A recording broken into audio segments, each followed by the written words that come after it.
Hello friends, welcome back to my channel. तो बच्चों, हम देख रहे थे chapter second of class 10 that is acids, bases and salts. हमने अभी पार्ट 1 कंप्लीट कर लिया है। अब हम देखेंगे पार्ट 2। बच्चों, पिछले वीडियो में हमने लास्ट रिएक्शन देखी थी, न्यूट्रलाइजेशन रिएक्शन। तो इस रिएक्शन में हमने देखा था कि जब एसिड बेस के साथ रिएक्ट होता है तब हमें मिलता है सॉल्ट एंड वाटर।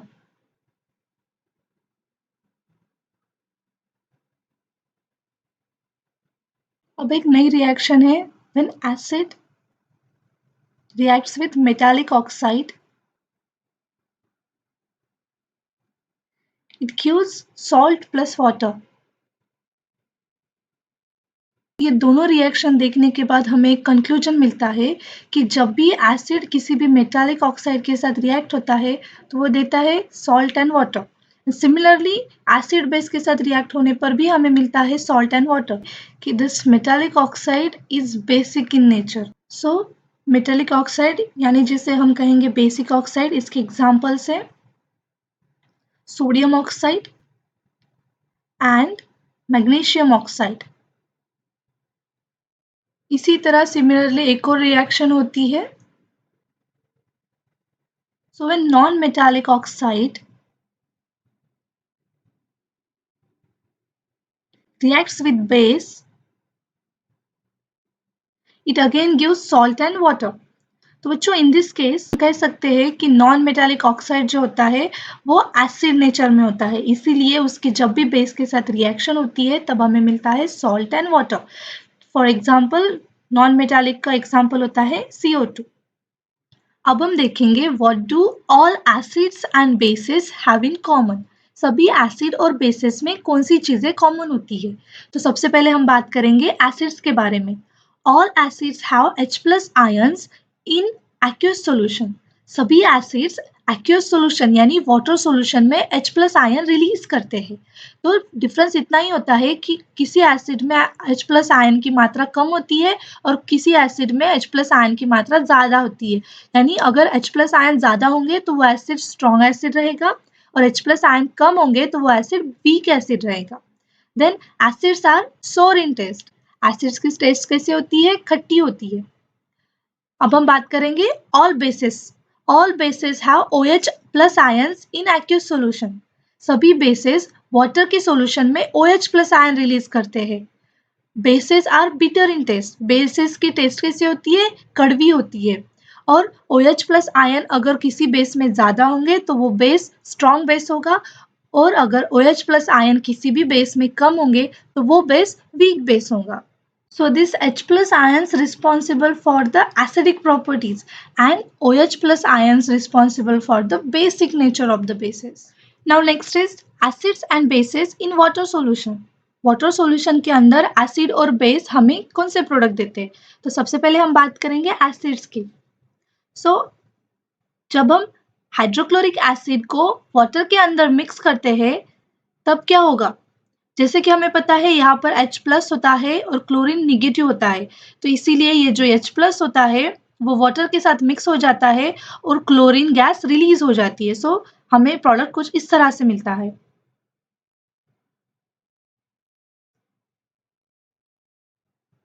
जैसे कि हमें पता है कि एसिड वाटर के साथ मिक्स होने पर H+ आयन रिलीज करता है, तो इसीलिए when H+ reacts with H2O molecules it gives H3O+। तो बच्चों, ये जो प्रोडक्ट होता है इसे हम कहते हैं हाइड्रोनियम आयन, और इस रिएक्शन में क्लोरीन गैस रिलीज हो रही है।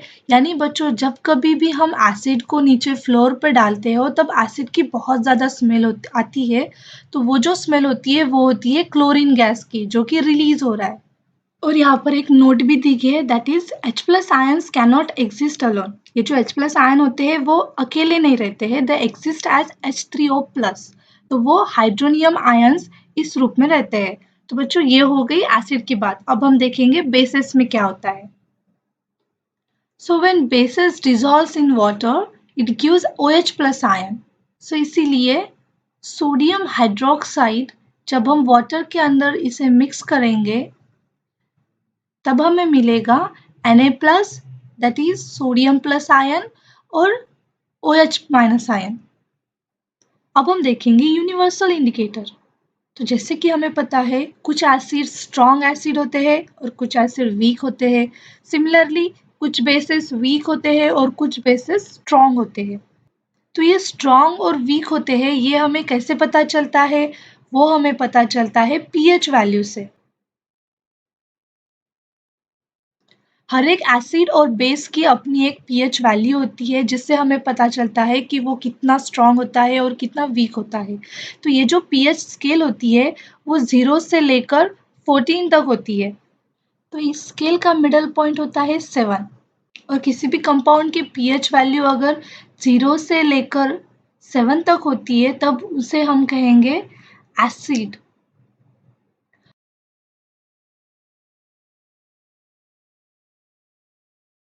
और जब किसी भी कंपाउंड की पीएच वैल्यू 7 होगी तो उसे हम कहेंगे न्यूट्रल। वो एसिड भी नहीं रहता और बेस भी नहीं रहता, वो होता है न्यूट्रल। बच्चों इस पीएच वैल्यू को आप देखकर बता पाओगे कि whether the compound is acidic और बेसिक। बट अगर आपको पूछा गया कि वो कंपाउंड स्ट्रॉन्ग एसिड है या वीक एसिड है तो वो आप कैसे बताओगे? अगर आपको एग्जाम्पल के लिए पूछा गया कि आपको पीएच वैल्यू 0 दी गई है और एक दी है 6.9, तो इन दोनों में से कौन सा एसिड स्ट्रॉन्ग एसिड है और कौन सा वीक एसिड है? तो अगर आपको जब भी पीएच वैल्यू 0 दी गई होगी तो वो होगा स्ट्रॉन्ग एसिड। और अगर पीएच वैल्यू 6.9 होगी तो वो होगा वीक एसिड। तो वो कैसे? 7 से लेफ्ट हैंड साइड तक जैसे जैसे वैल्यू से उस 0 की तरफ बढ़ते जाएंगी तो वो एसिड स्ट्रॉन्ग एसिड रहेगा। और इन केस ऑफ बेस अगर आपको वैल्यूज दी गई होंगी 13 एंड 9, तो 13 जो कि 14 के बराबर है, 14 के पास है, तो इसीलिए ये होगा स्ट्रॉन्ग बेस। और 9 जो कि 7 के पास है, तो इसीलिए ये होगा weak base.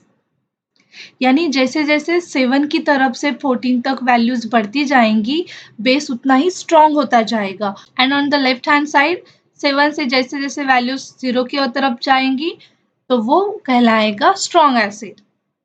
So this is the difference between acidic and basic in the pH scale. So 0 पे क्या होगा? वो strong acid रहेगा और जैसे जैसे 7 की तरफ बढ़ेगा यहाँ पर वो weak हो जाएगा। और इन केस ऑफ बेस अगर वैल्यू 7 के नजदीक होगी तो वो बेस होगा weak बेस। और वो जैसे जैसे 7 से 14 तक जाएगा तो 14 के पास वो होगा strong बेस। तो आ गया बच्चों ध्यान में? बच्चों अब हम एक क्वेश्चन देखेंगे। यहाँ पर आपको दो कंपाउंड दिए गए हैं, ए कंपाउंड और बी कंपाउंड। ए कंपाउंड की पीएच वैल्यू कितनी है 4 और बी कंपाउंड की पीएच वैल्यू कितनी है 2। तब आप सबसे पहले ये बताओ कि ये दोनों कंपाउंड में से कौन सा कंपाउंड एसिड है और बेस है। तो इन दोनों की पीएच वैल्यू लेस देन 7 होने के कारण ये दोनों भी क्या है? एसिड है। But now the question is ये दोनों में से कौन सा कंपाउंड स्ट्रॉन्ग एसिड है और कौन सा कंपाउंड वीक एसिड है। तो बच्चों यहाँ पर आप जैसे देख सकते हो पीएच वैल्यू यहाँ पर कितनी दी गई है 2, यानी ये 0 से नजदीक है, इसीलिए हम कहेंगे कि B compound is a strong acid. और ए कंपाउंड की वैल्यू 4 है यानी नियर टू 7, तो इसीलिए हम कहेंगे कि पीएच वैल्यू जिसकी 4 होती है वो होता है weak acid. Now the next question, यहाँ पर आपको दो और कंपाउंड दिए गए that is C and D जिसकी पीएच वैल्यू है 13 एंड 10। तो ये दोनों की पीएच वैल्यू को देखकर आप एक बात बता सकते हो कि ये दोनों क्या है? बेस है, क्योंकि इनकी वैल्यू 7 से ज्यादा है।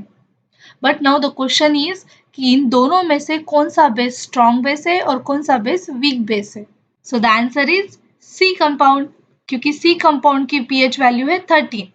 तो जैसे कि हमें पता है कि जैसे जैसे 7 की तरफ से 14 तक वैल्यूज आती है तो वहां पर वो होता है स्ट्रॉन्ग बेस और स्टार्टिंग पॉइंट वो होता है वीक। तो इसीलिए जिसकी वैल्यू 10 है वो है वीक और जिसकी वैल्यू 13 है वो है स्ट्रॉन्ग बेस। है ना सिंपल? बच्चों अब हम एक इम्पॉर्टेंट टॉपिक डिस्कस करेंगे that is strong acids are dangerous. जो भी स्ट्रॉन्ग एसिड होते हैं वो बहुत ही ज़्यादा डेंजरस यानी खतरनाक होते हैं। अगर आप उसको डायरेक्टली छू लेते हो तो आपकी स्किन जल भी सकती है। इसीलिए उन स्ट्रॉन्ग एसिड्स को हम वाटर में मिक्स करते हैं जिससे उसका कॉन्सेंट्रेशन कम हो जाता है और वो सेफ हो जाती है यूज़ करने के लिए। तो एसिड को डाइल्यूट करना यानी एसिड को वाटर के अंदर धीरे-धीरे डालना। तो इस प्रोसेस में जैसे कि हम यहाँ पर देख सकते हैं एसिड को वाटर के अंदर धीरे-धीरे डाल रहे हैं। तो इस प्रोसेस के होते समय हीट भी रिलीज़ होती है। सो ये प्रोसेस है एक्सोथर्मिक प्रोसेस। लेकिन बच्चों याद करने वाली एक बात है कि हम एसिड को वाटर के अंदर डाल सकते हैं बट वाटर को एसिड के अंदर नहीं डाल सकते। अगर आपने वाटर को एसिड के अंदर डाल दिया तो वहाँ पर बहुत ज़्यादा हीट रिलीज़ होती है जो कि एक डेंजरस रिएक्शन होती है। सो इसी तरह एसिड को हमेशा डाइल्यूट किया जाता है।